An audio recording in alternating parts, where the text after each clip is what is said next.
Prime Minister-designate and HDZ leader Andrej Plenković said prior to today's session of his party's presidency that the ministerial post will not be discussed during today's meeting. Plenković also refused to confirm whether Nina Obuljen would become the culture minister, saying he would not bow down to pressure. Plenković explained that there was still time for the ministerial setup, as first the parliament needs to be set up and the issue of ministers will be dealt with next week. However, according to the latest information, Željko Reiner, Miljan Brkić and Gordan Jandroković are HDZ's candidates for deputy parliament speakers. A bomb scare had shut down the Zagreb Municipal Court this morning. The police have confirmed a bomb threat was received but would not say anything further. The premises are currently being searched.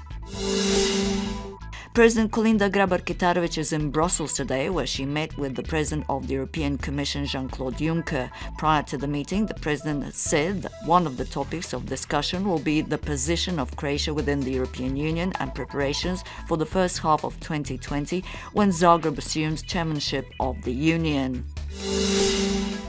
The European Parliament Civil Liberties Committee has criticised the European Commission for not doing its legal duty and adopting a delegated act which would temporarily suspend visa reciprocity with Canada and the United States.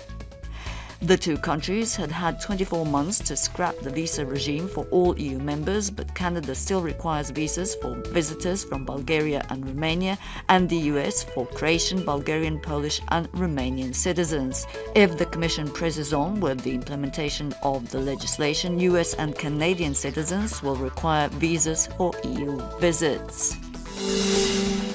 And due to the dire economic situation in Croatia, many people from the Croatian east have decided to move elsewhere, many of them opting for Ireland.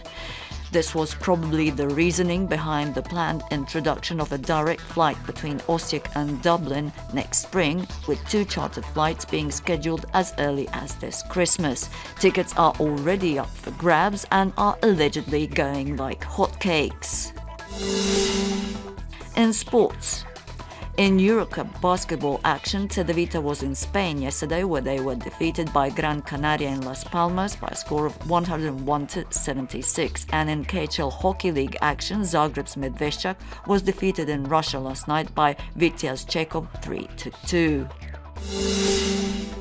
And the weather getting cloudy along the coast as the day continues, with the possibility of a little rain in places, mostly in Istria and the central Dalmatian islands. Sunny in the north and the east of the country, but foggy in low-lying areas.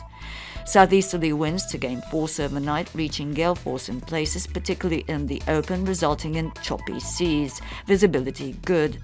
Top temperatures between 12 and 16 degrees, up to 19 along the coast.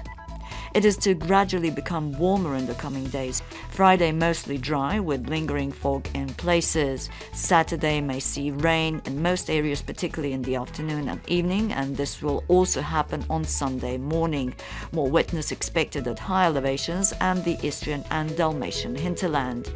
The Adriatic to also experience wet weather, with rain accompanied by thunder and strong southeasterly winds gaining force in places. The weather to settle by Sunday with a break-up in cloud expected.